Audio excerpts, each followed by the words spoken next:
there's something of a revolt within the administration and around it.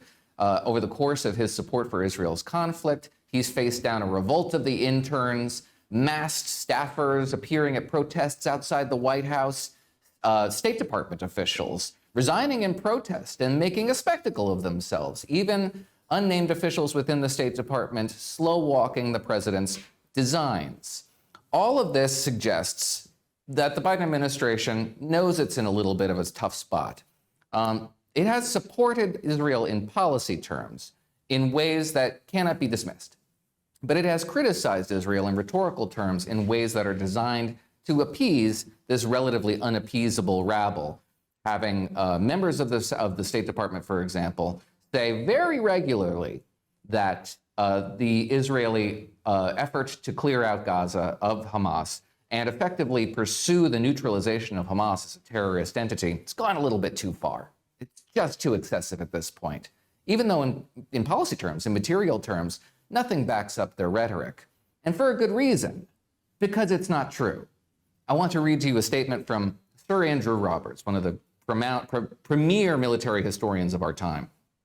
Quote, if one subtracts the number of Gazans who've been killed by the quarter or so of Palestinian Islamic Jihad and Hamas rockets that have fallen short, which happens often, one is left with fewer than a 2-to-1 ratio of civilians and Hamas terrorists killed. Less than 2-to-1 is an astonishingly low ratio for modern urban warfare, where the terrorists routinely use civilians as human shields. Those words are essentially backed up by the administration's own NSA spokesperson, Admiral John Kirby, who said the following, quote, that's basically telegraphing your punches, he said of Israel's effort to create civilian corridors in Gaza and to demonstrate where and when strikes would take place so as to preserve civilian life. I don't know if we would do that, he said. Correctly, we don't.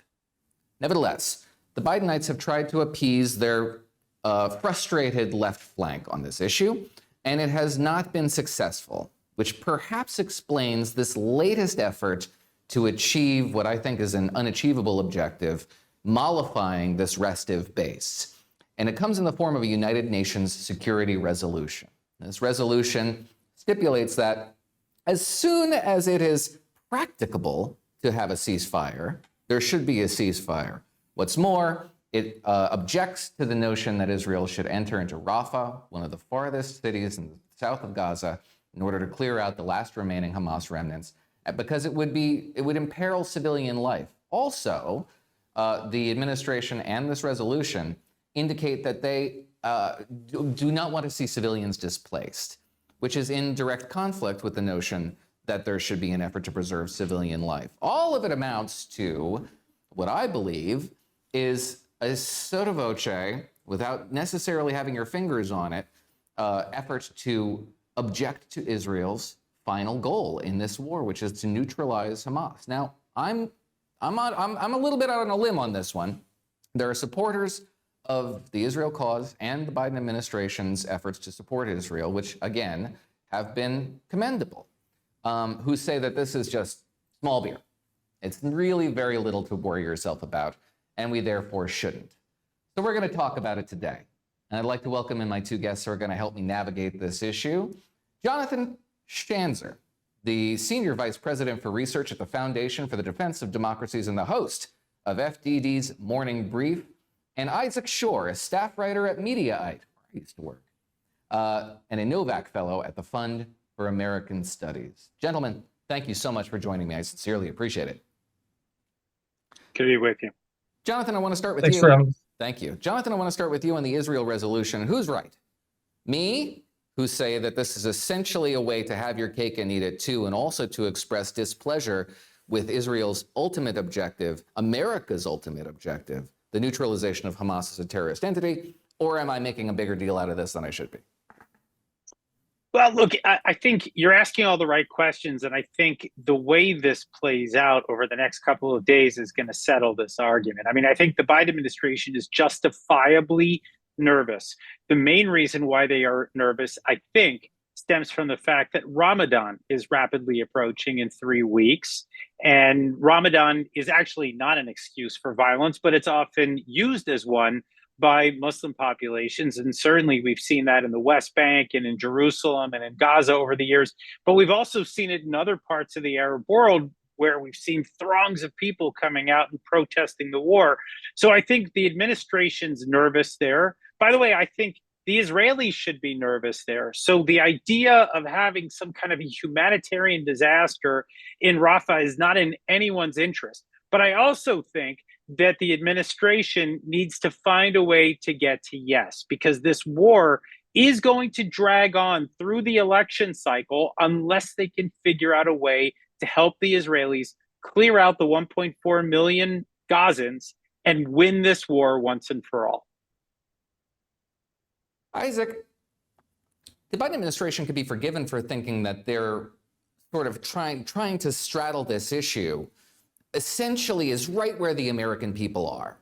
An Associated Press NORC poll came out, I think last week, indicated that roughly 50% of the country agrees with what is essentially the statement in this resolution, that they've had enough of the offensive. They kind of want it to just be over.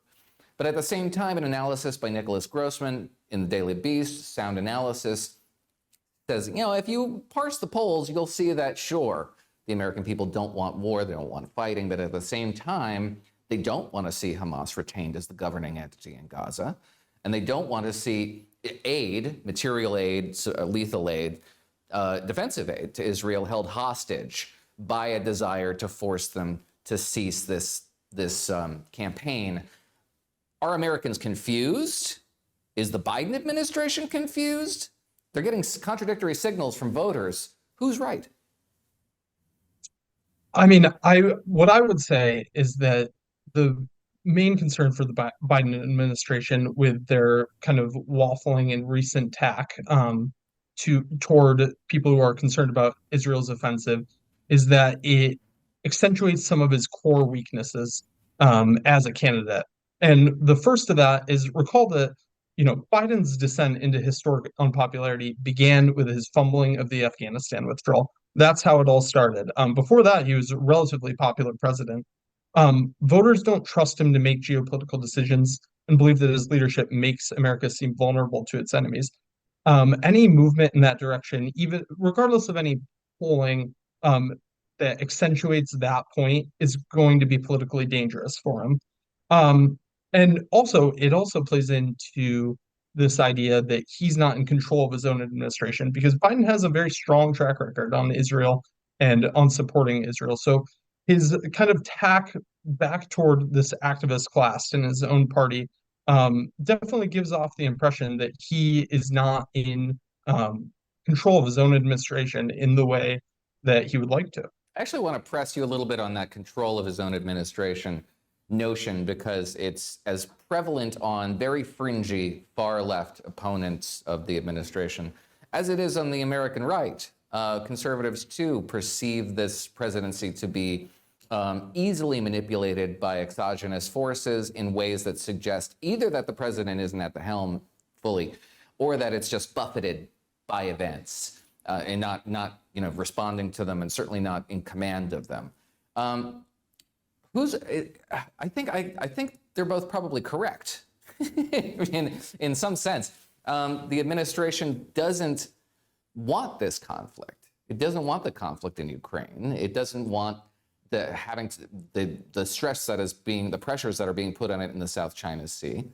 This administration clearly, when it came into office, as the Afghanistan withdrawal demonstrated, it perceived itself to be a peacemaker, a bridge builder, and also the architect of American withdrawal from abroad. They have to be extremely frustrated with, obviously, the foreseeable outcomes of those policies. When you pursue a policy of retrenchment, something fills that vacuum. Nevertheless, they seem very surprised by the predictable outcomes that they're encountering here. Why haven't they begun to react in ways to predictable events that retake the momentum? The administration seems allergic to definitive action overseas. That's certainly true, but I think you really hit the nail on the head where they set the table for these events, and you can respond to these events, you can react to them, but you can't turn back the clock. in the early days of the Biden administration were filled with unconditional concessions to sworn American enemies. We rubber stamped Nord Stream 2, we took away the Houthis terrorist designation, and now the chickens are coming home to roost. Um, you know, Russia didn't take us seriously and they launched a bloody revanchist war on Ukraine. Hamas thought they could survive the reaction to October 7th. They anticipated surviving it. That's why they launched it. And now the Houthis are capitalizing on the chaos in Israel as well. So we can and we should show strength now. And the Biden administration has done a relatively good job of that in Ukraine. And as you said, in the early days of the war in Israel and Gaza. But the initial signals of submissiveness have been hard to overcome. So, Jonathan, I will note that you didn't directly contradict my assessment of the United Nations Security Council resolution. So it's still sort of vague. However, a State Department functionary trying to defend this initiative told Fox News that quote, the best way to achieve an enduring end to the crisis in Gaza that provides lasting peace and security for Israelis and Palestinians alike is the strong commitment to the creation of a Palestinian state. Now, that language is not in the resolution necessarily, but if that's the impetus for it, it's woefully misguided. It should not be necessary to say at this stage that the impetus for the creation of a Palestinian state cannot be the 10/7 terror attacks. It should not be necessary to say that the prospects for a non-contiguous state with distinct foreign policies, distinct economies, and two governments that hate each other aren't great. And it definitely shouldn't be necessary to say that there's no appetite for something like this in Israel at this stage of this war, in the government or in the population broadly, because they don't have any negotiating partner to negotiate against.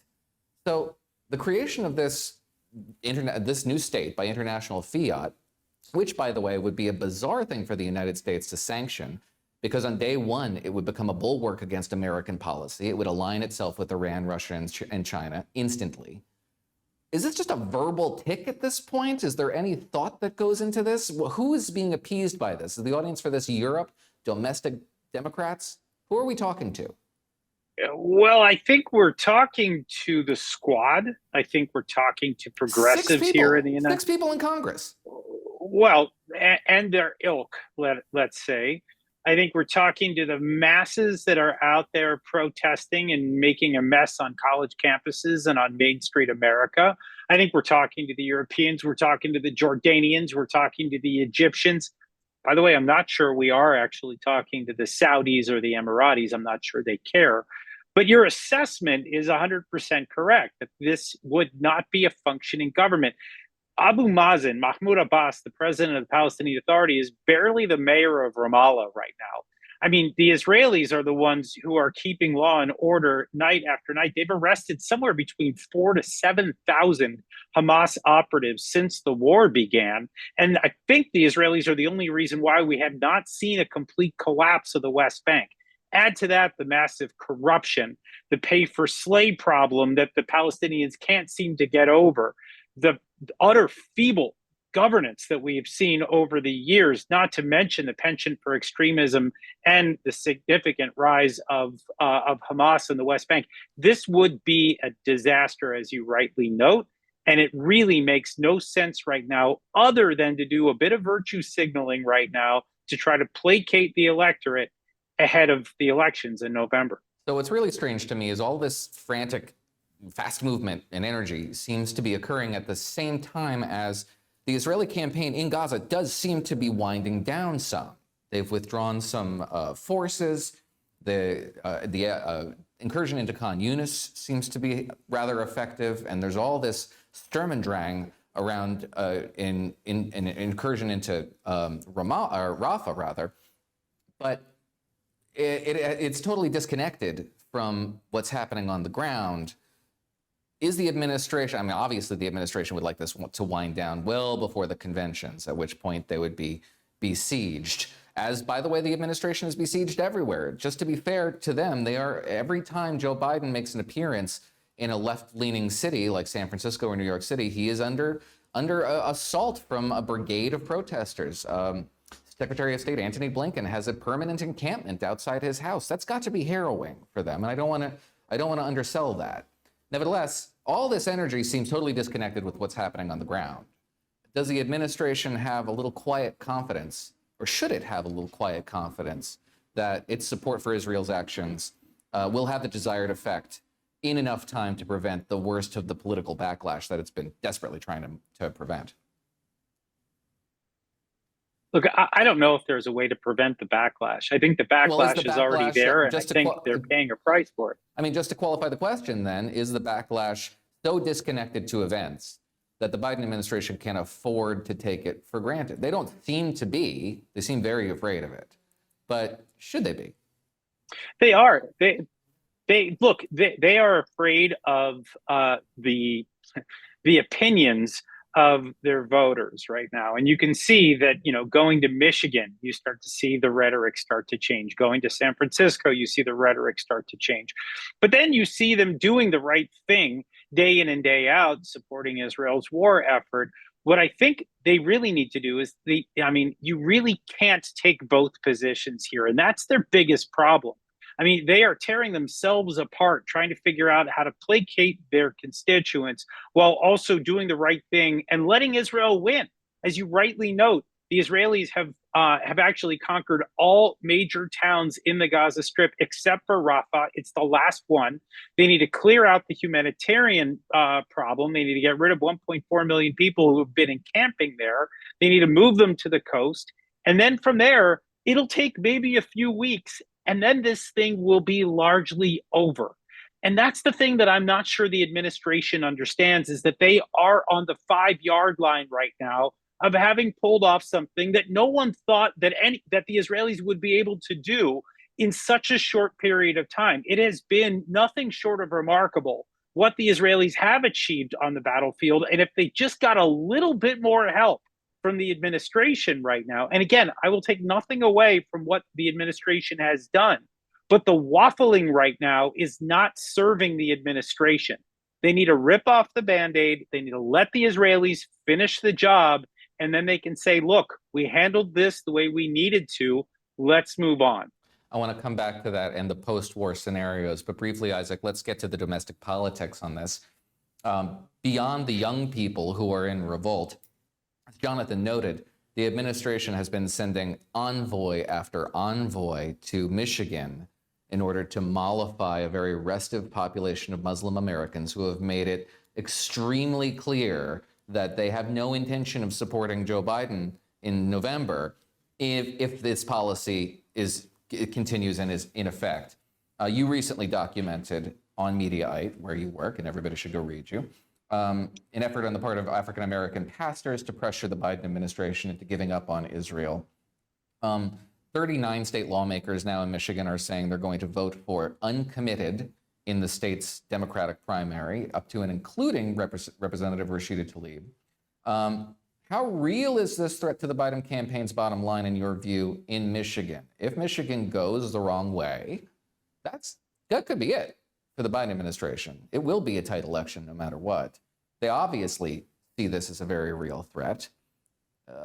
Should they? They want to get around to the second. There's another side to that coin, but let's start at the first one. Yeah, I mean, it's not a totally unreasonable concern at all. I mean, Michigan is going to potentially be decisive, and it's very possible that the Muslim population there could be decisive in that state.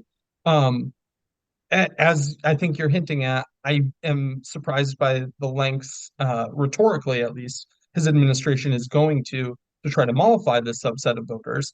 And I think there are a lot of there's a lot of concern I would have if I was working on this campaign that the cure might be worse than the disease here. So, I mean, why I find it hard to believe that the administration should be paying as much attention to Michigan as they are. Not that it's not a threat, but that there are very few alternatives for Democrats who prefer progressive policies in November. They're not going to become Trump voters. The best they can hope for is that they just simply don't turn out. The Biden opponents could say they just won't turn out. It's not the same for American Jews, who are decidedly Democratic voters by and large. We had a poll this week from Siena, which broke down the crosstabs in New York. and found that better than 50% of New York's Jewish population plan to vote Trump. Now, small sample size, that can be really hinky. It's New York. There are 2.3 million Jews in New York. A lot of them are Orthodox. They're more inclined to be right-wing in the first place. So you can quibble with this. You could say maybe it's an outlier, or maybe the data is just flawed entirely.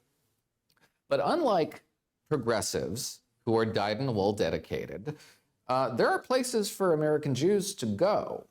They could be inclined to vote Republican in November. The Biden administration seems absolutely, utterly oblivious to this as a political threat. Maybe it is, maybe it isn't. But is it? I mean, you cited the Siena College poll. I mean, I don't know if I believe that that Trump has a Nobody 9 point. believes it, Isaac. Nobody. I don't believe it. You don't believe it. It's one of those things where it's like looking at the specs in Westworld, where the robot just says, I don't know what I'm looking at. Can't be real. Yeah, the specifics I don't believe, but directionally I do believe. I absolutely think that could turn out to be a threat. I think the Biden administration is hoping that, their pro-Israel action will speak louder than its words, at least to the Jewish community. And that being said, I also think it's a threat with independent voters who generally, I mean, the vast majority of the United States population is behind Israel, considers themselves to be pro-Israel. And I think that, making this rhetorical push, running back to the podium after he ostensibly ends a press conference to, call the Israeli response over the top. And I mean, Utterly there were bizarre and millions of completely unnecessary. completely unnecessary. And I mean, there were millions upon millions of eyeballs on him in that moment after the Hur report. And he chose to make a show of it then.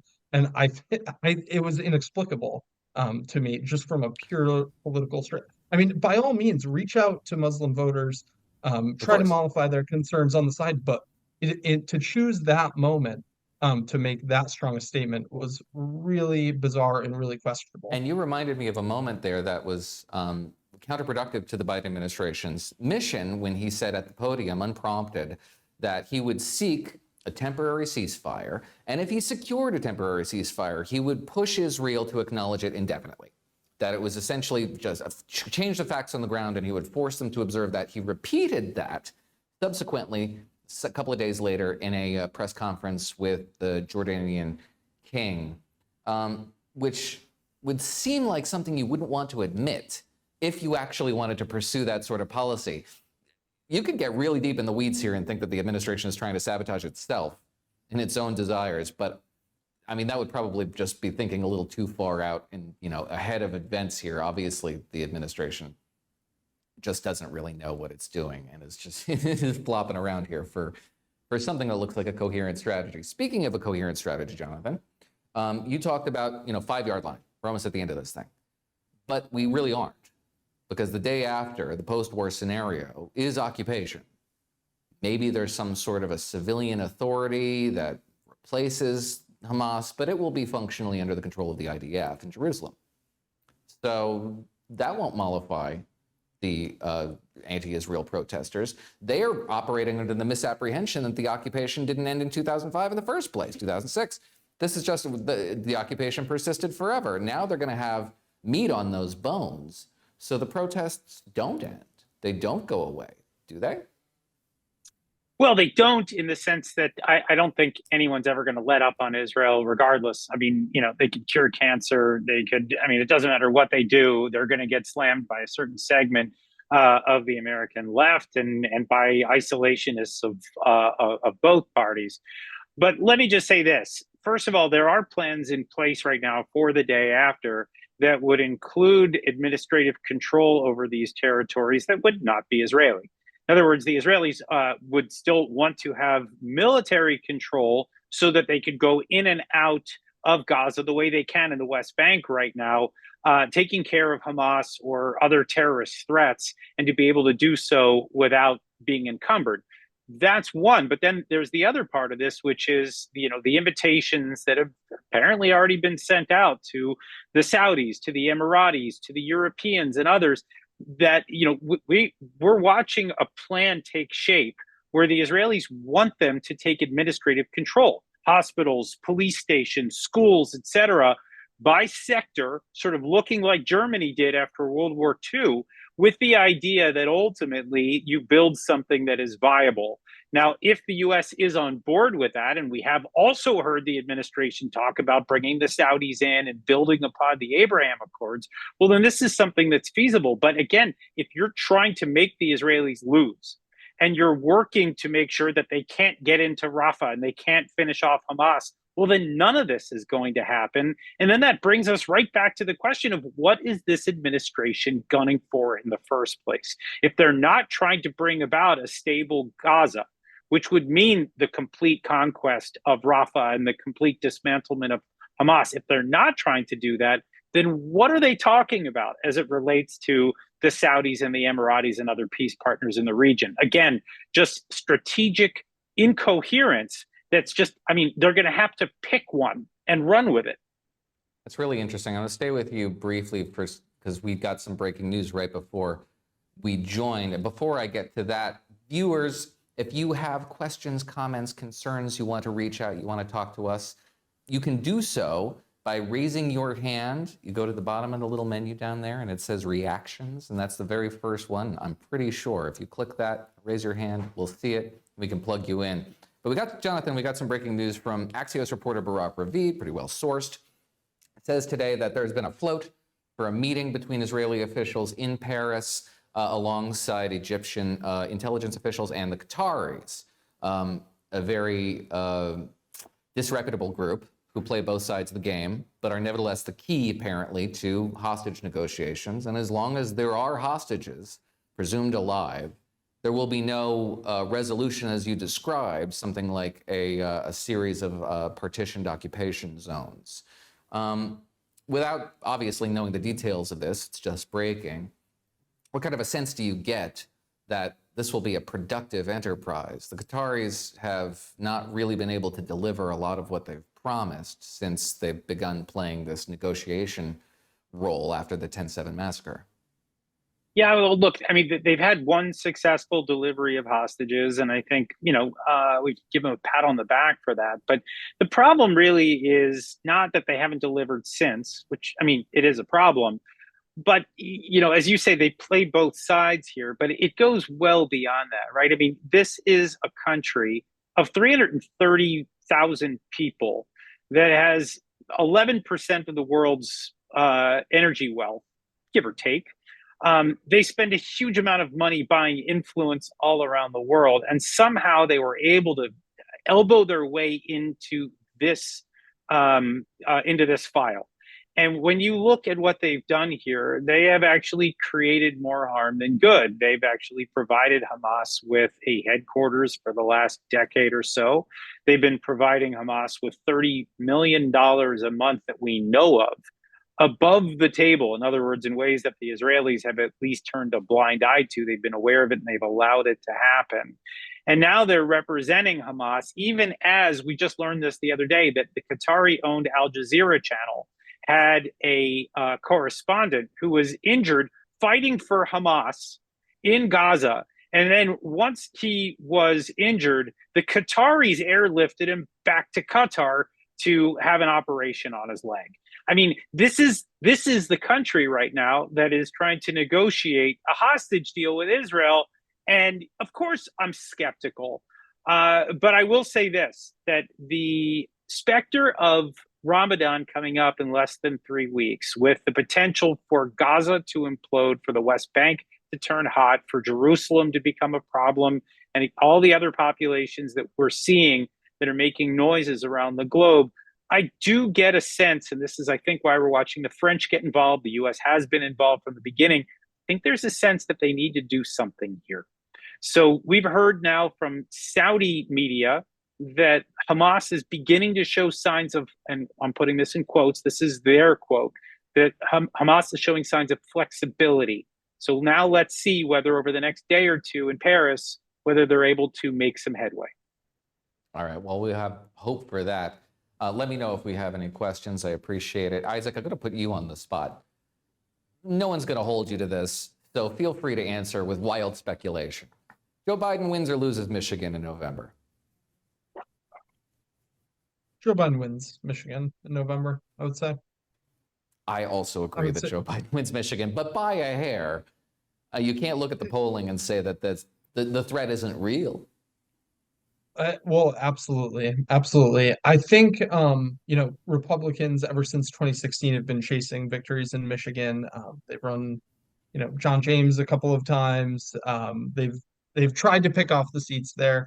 But I do think that 2016 was a little bit of an aberration in Michigan. Um, and so I think even with the headwinds we've discussed here, I do think Biden will pull it out in Michigan. One last follow-up, because it just occurred to me. Joe Biden wins Michigan, fine, we'll take that. The convention in Chicago looks like 1968. Yes or no? Um, well, that'll depend on how the coming months go. I think that I if mean, we if it depends on how the continue, coming months go, then it won't. Because this is either going to happen, this is not something that is responsive to events, it's already baked in, or it's not. If these people are responding to events, then the events will not foment that, or not be conducive to fomenting that kind of violence. yeah, my instinct is to say that it won't look like 1960. I don't think it's, I mean, I don't have a high opinion of the far left activist class of the Democratic Party, but I don't think that they will bring the same kind of I don't think they'll bring the same kind of behavior and anger to the convention this year. All right, good news for Biden, bad news for Trump. Let's zoom out the aperture a little bit to encompass the whole region. On January 11th, the Biden administration finally, reluctantly responded to a months-long campaign of attacks, aggression, and piracy in the Gulf of Aden and the Red Sea and the Bab el-Mandeb Strait by the Houthi terrorist organization in Yemen. Broad array of airstrikes, pretty significant air power brought to bear. And they have kept up that pace. That was not a one-off. There have been a series of strikes responding to and preemptorily attacking the staging grounds for attacks on maritime shipping, naval assets, merchant vessels. But the Houthis and their Iranian sponsors are not deterred.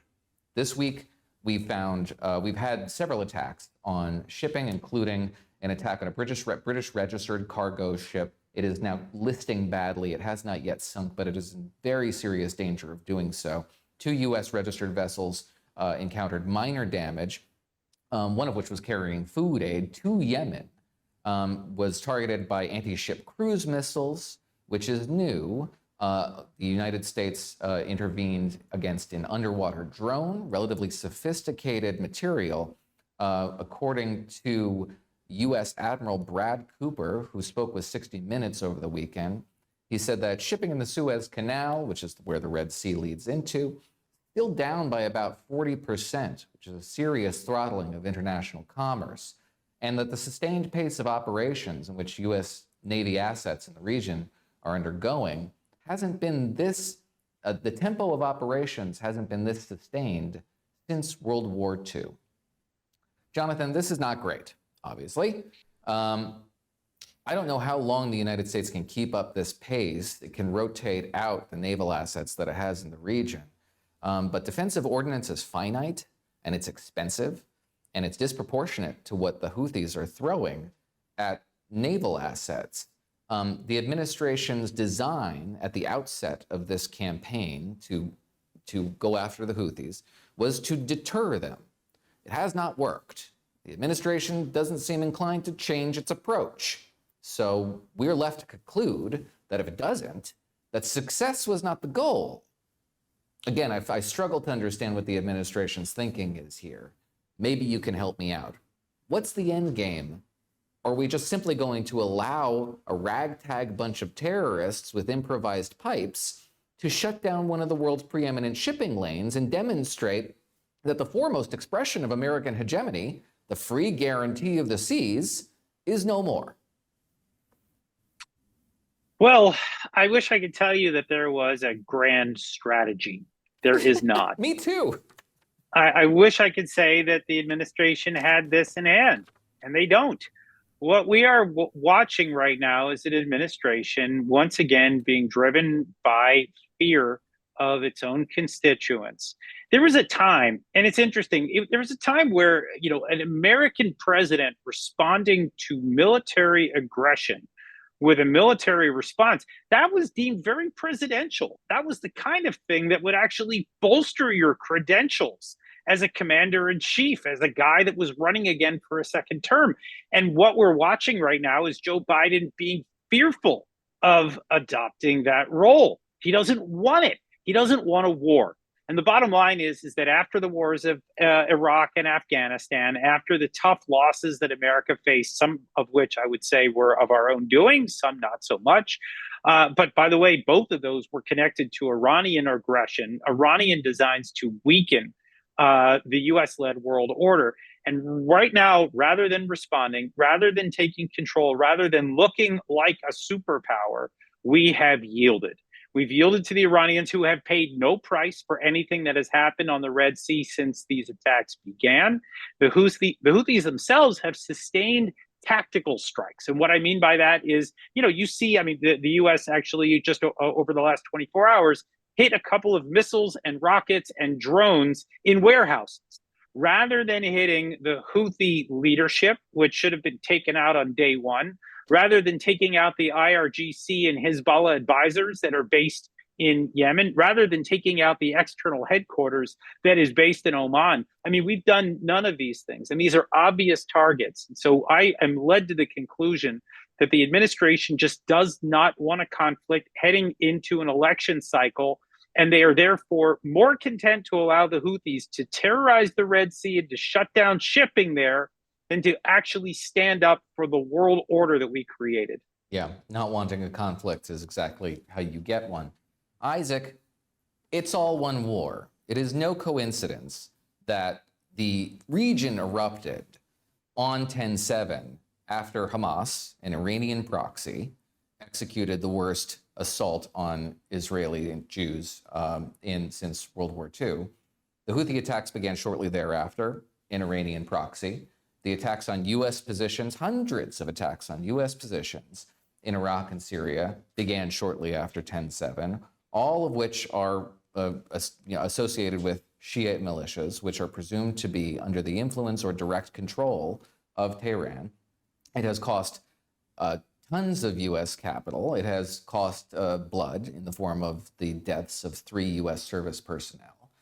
The connection to all these is Iran. This is an Iran-backed proxy war. In fact, some people acknowledge it outright. Jennifer Griffin over at Fox News, when she was describing this furious tempo of events in the Red Sea, quoted an unnamed Navy official who said that if Iranians the Houthis rather, end up landing one of these rockets in a U.S.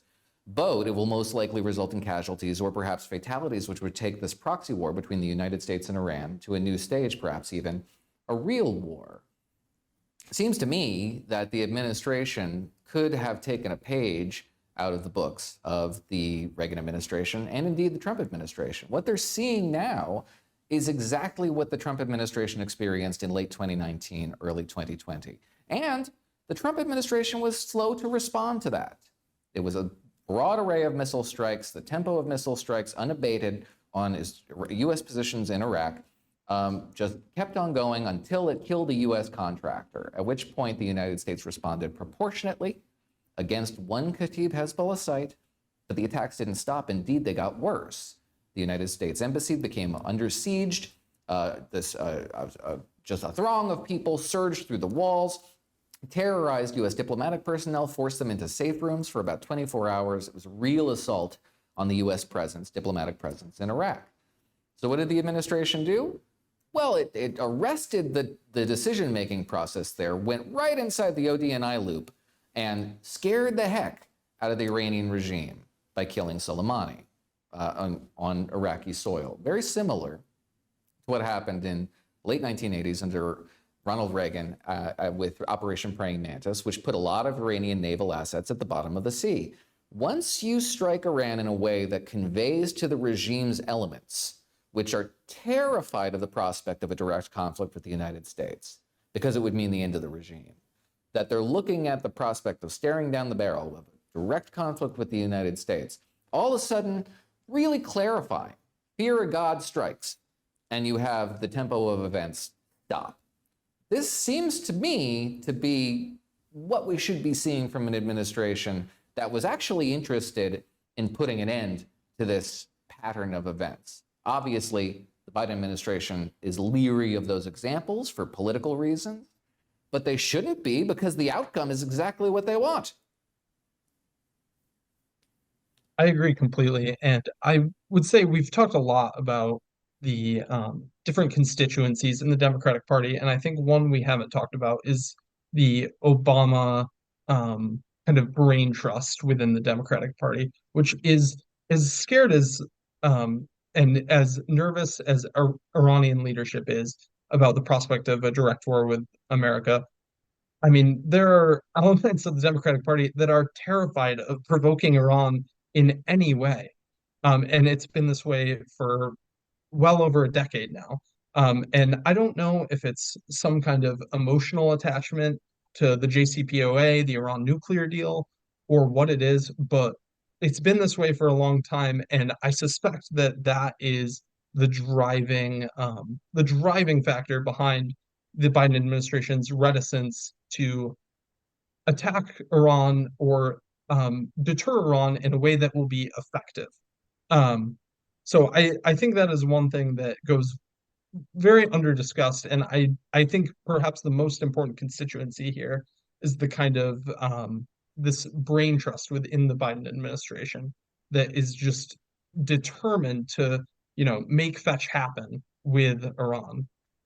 Jonathan, to Isaac's point, which is a very good one, the remnants of a Obamaite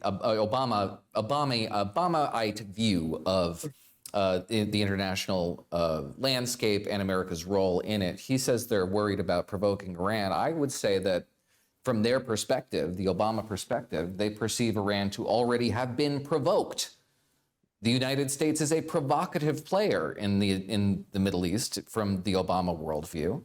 It is incumbent on us to withdraw and to stop behaving in ways that advance our interests, because they are diametrically opposed to Iran's interests in the region.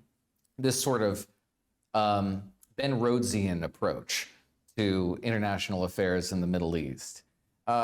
I think it probably would be unfair to say, given the record the Biden administration has established since 10/7, to say that that is a prominent feature of how they view geopolitical affairs.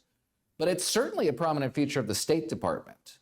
And if critics of the Biden administration are right that it has outsourced quite a lot of its foreign policy to functionaries in the permanent bureaucracy, then you can't dismiss that outright, can you? No, you can't. And you really need to look at some of the holdovers within the Biden State Department. Tony Blinken, Rob Malley, who's obviously since moved on under scrutiny. That was the most diplomatic way of putting what's happening to Rob Malley. Okay, the guy's under serious investigation, but we don't know exactly what's going on. But yeah. Right, but you got Blinken, you got Malley, you got Wendy Sherman, you've got this whole crew of people that were ideologically wedded to the 2015 Iran nuclear deal, and they are wedded to the idea of resurrecting it. So, yes, there is this element of thinking that everything that the United States does in the Middle East is wrong, that we're the core of the problem, that Middle East or that American power in the Middle East is a source for evil, not for good. There's something deeply twisted and wrong about that thinking. And then there's the other part of this, which is to say that Iran has a responsible role to play in the region and that they just need to share the region responsibly with the Saudis and the Israelis, and everybody will just get along. And that, of course, was a failed idea to begin with, but yet it is still where at least some officials are pushing things. I think, look, there is an argument to be made here that what happened on 10/7, what's happened since, should have punctured that for good. That there would be no longer any talk about the need to provide sanctions relief to Iran, because, of course, Look at what the Iranians did with it, right? I mean, that money went to Hezbollah, it went to Hamas, it went to the Houthis, it went to the Shiite militias that killed 3 Americans in Jordan a few weeks ago.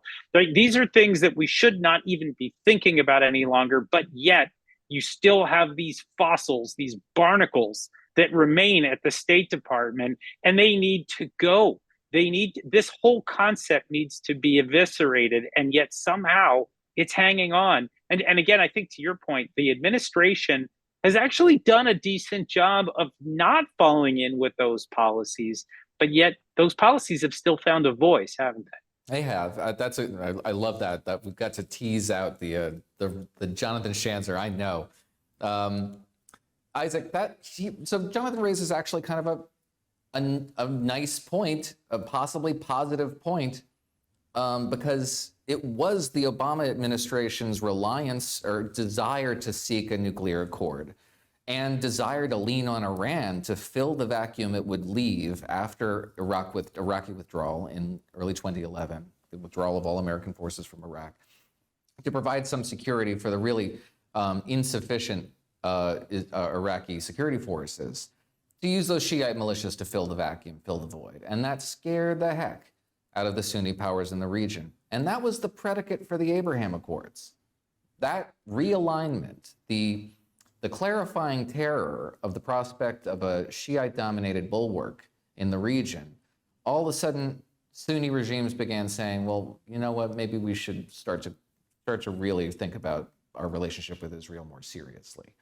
So put on your geopolitical analyst hat and speculate for me what the outcome of the successful effort to neutralize Hamas in Gaza could mean for the future of the region. Right now, it looks rather bleak. But those Sunni powers would very much welcome the elimination of what is essentially an Iranian chess piece off the board. It would change the complexion of the region, and it would certainly have the effect of demonstrating that those Sunni powers that bet on their relationship with Israel made the right bet. What could we be looking at a year, 2 years, 3 years down the road in the event that Hamas is successfully neutralized as a governing entity in Gaza and as really an effective terroristic threat against Israel? I mean, I think I'm relatively optimistic about that. I mean, like you said, taking a chess piece off the board for Iran is crucial here. But what's ultimately going to matter is if this administration or if another administration follows it in the coming year, it's going to depend on the follow through and whether we cling to this idea of Iran being a responsible player in the region, if we cling to, just continuing to make unrequited outreach toward them and signaling to the Sunni powers that we are not invested in the kind of negotiations that for the Abraham Accords. I mean, we cannot be sending these mixed signals. So, Jonathan, before we go, I want to touch on some of the work you've been doing at FDD, and I want you to dilate on this for me. You've been writing very important pieces about UNRWA, the United Nations refugee organization devoted specifically to the Palestinian issue and Gaza in particular. And what we've seen from those of us who followed this conflict for quite some time have known that UNRWA is a pretty bad actor, that it is, just like any entity that operates in Gaza, does so at the pleasure of Hamas, is infiltrated by Hamas, and is therefore utilized by Hamas as something like a combatant, or at least supportive of combat efforts. UNRWA schools have been shown to have been stockpiling weapons, staging areas for attacks. And we've since learned, according to the efforts of Israeli investigators to produce evidence of it, that UNRWA officials, employees of the organization, were directly participating in the 10/7 massacre. I find it hard to imagine a 10/7 massacre, a participant with a lanyard around their neck with an UNRWA symbol on it, but it's not hard to imagine anymore. What are the prospects? First of all, what's the case against UNRWA? What are the prospects for it in the future? And lastly, the Senate supplemental bill that was designed to support, rearm the United States and support our allies abroad, Israel, Taiwan, and Ukraine, also stripped funding from that organization. It's stalled. Do you have any sort of hope for legislation that would strip this organization of United Nations funding, which we so desperately need to do? We do. Look, I mean, first, you need to back up just to understand UNRWA in context. This is the UN Relief and Works Agency, as it's known. You know, it was created in 1950 to solve for the Palestinian refugee issue. Of course, there wouldn't have been a Palestinian refugee issue if the Palestinians had decided not to join the 7 other Arab countries that invaded Israel during the War of Independence, and then they lost. But what's happened since is that UNRWA has not tried to resettle these refugees as every other UN agency would, but rather they have minted more refugees. I mean, it's mathematically impossible what they've done, because over time, a lot of these refugees have passed away. They've grown old and they've died. You know, and there were 600,000 of the original ones. Today, UNRWA says there are 5.9 million Palestinian refugees. And the reason why they say that is because they recognize the children, grandchildren, great-grandchildren of the original refugees. And so it's going to be the case that if this keeps up, in another 100 years, everyone on earth will be a Palestinian refugee. And we've got a major problem on our hands here, right? So that's, I mean, problem one is that they are actually part of the problem, not part of the solution. But then what we've learned is since Hamas took over the Gaza Strip by force in 2007 in a civil war with the PLO, what's happened is that the UNRWA employees, and there are something like 30,000 of them, it's actually larger than the UN High Commissioner for Human Rights. They have actually more employees than the agency that handles every other refugee problem on the globe. It's insane, right? But now we're learning that they are fighting alongside Hamas, that something like 1,200 of their employees have actually joined the ranks of Hamas. Some of them took hostages on 10/7. Some of them have been firing rockets. Some of them were collecting bodies in Israel. There was an amazing story that the Israelis revealed just, I guess, about 2 weeks ago now, where they showed a massive tunnel beneath UNRWA's headquarters in Gaza City, where there was a server farm. These were servers that were facilitating the encrypted networks that Hamas used for secret conversations. But the server farm was literally plugged into the electrical system of the UNRWA headquarters. And UNRWA came out and said, oh, we had no idea, as if like they didn't know that there were like 100 servers drawing energy from their bill. It's just insane. So, I mean, the Israelis just arrested 8 more people today. They stopped a drone from being smuggled in an UNRWA truck recently. The list goes on. Look, I don't know about the legislation. They're combatants. They should be designated as a terrorist organization by the State Department or the Treasury if we were to use the criteria. We're not going to see that, but I think zeroing out their funding makes a lot of sense. I think, look, the Israelis, my sense is they're going to keep coming out with new information, new and old, actually, that shows the depths of the depravity of this organization, with the idea that eventually Senate Democrats are going to crack. Isaac, we haven't done a lot of politics around Republicans, domestic Republican priorities. Any chance they're going to get their act together within the next 8 months before the election and pass, if not the Senate supplemental, then at least something that breaks it down and passes the stuff that needs to get done for Israel, for UNRWA, for Taiwan? You can leave Ukraine out of it if you have to. I don't want them to. As on the last show, I made it pretty clear, I don't want them to. I think this is very important to our national security. Nevertheless, even Republicans are on board with the idea that UNRWA is a bad actor, Israel's the good actor here. They all need to be supported. Will we see that in this sharply divided House, or is Speaker Mike Johnson just have a gun to his head? I mean, he absolutely has a gun to his head. We'll see if there's a couple of things to think about here too, because I mean, I think the Democrats would be very reticent in the Senate to get, and President Biden would be reticent to sign perhaps a Israel standalone bill. He said he would veto it. I'd like to see him try.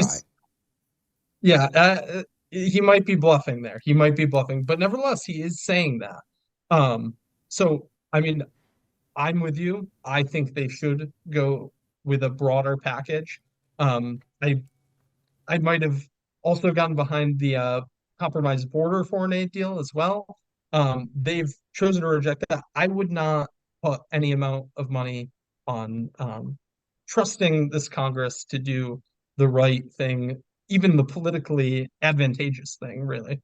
All right, lastly, before we go, we've been beating up on the State Department a lot, and I want to keep doing it. We've been modeling DEIA memo from the State Department, gender identity best practices. Just have a little bit of fun with this one. It instructed State Department employees to use, quote, gender neutral language whenever possible, instead of using terms like manpower, you guys, ladies and gentlemen, or even mother, father, son, daughter, husband, wife. It's better to say labor force, everyone, you all, and parent, child, or partner. Now, this is a problem with the English language insofar as we don't have a second person plural and desperately need one.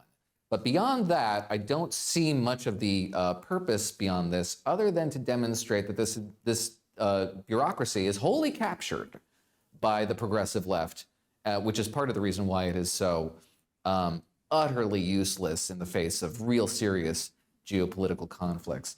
Jonathan, I think I'll spare you this one, but Isaac, share with me your opinions on the latest DEIA gender identity best practices memo. I mean, what is there to say about it? I mean, I I don't come from I don't Oh come no, we've from lost him. We've lost your audio. oh It's a no. conspiracy. It's a conspiracy of the State Department. They've been listening in. Isaac, I don't know if you can hear us or tell us where you are, but I wanted to thank you very much for your assistance today and for sharing with us your views and your expertise. I don't know if he has more to share. You should text me and I'll share it with you. But you can find his work at Mediaite, that's Mediaite.com, and you can follow him on Twitter. I'll pull up his Twitter. In the meantime, Jonathan, thank you very much for your help and support today. Your expertise has been invaluable. Why don't you tell our audience where they can find you, where they can read you, and where they can share their thoughts with you and get your wisdom? Sure. I am, you can find my work parked at FTD, ftd.org. Oh, okay. Oh, that's disappointing. Okay, well, while we get this worked out, I will do my best to sign you both out. Hang on. You can read Jonathan at the Foundation for Defense of Democracies, that is FDD.org. You can find him on Twitter at Schanzer, that is Schanzer. And you can also find Isaac, that's Isaac Schorr, ISAAC_Schorr, SCHORR. You should follow both of them. They're extremely knowledgeable and very helpful and very generous with their time. Gentlemen, thank you both so much for being here. I appreciate it, and I know our audience appreciates it. That's going to do it for us.